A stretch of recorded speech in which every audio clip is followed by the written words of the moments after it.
بہت عرصہ پہلے ایک بہت ہی مشہور و معروف ریسلر رہتا تھا. اس کا نام اونامی تھا. اسے گریٹ ویوز بھی کہا جاتا تھا.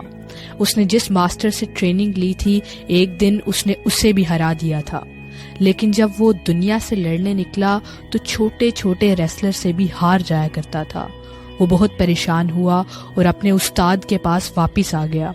استاد نے مسکراتے ہوئے جواب دیا, آؤ اور بیٹھ جاؤ اور صبح تک اپنے دماغ میں ایک ایسی لہر ویو بن جاؤ جو پوری دنیا کو مسل دے اور جس کے رستے میں کوئی کھڑا نہ رہ سکے. اونامی نے میڈیٹیشن شروع کی. شروع میں اس نے بہت سی دوسری چیزوں کے بارے میں سوچا, یعنی کہ وہ ڈسٹریکٹ ہوا, لیکن آہستہ آہستہ وہ ایک لہر یعنی کہ ویو بن گیا. اس نے خود کو ایک ویو محسوس کیا جو آگے بڑھتی جا رہی تھی اور جس کے مقابلے میں کوئی نہیں آ رہا تھا, اور آہستہ آہستہ اس نے اپنے دماغ میں سب کو ہرا دیا. وہ صبح اٹھا اور لڑنے نکلا اور اس کے بعد اونامی کے سامنے کوئی کھڑا نہ رہ سکا.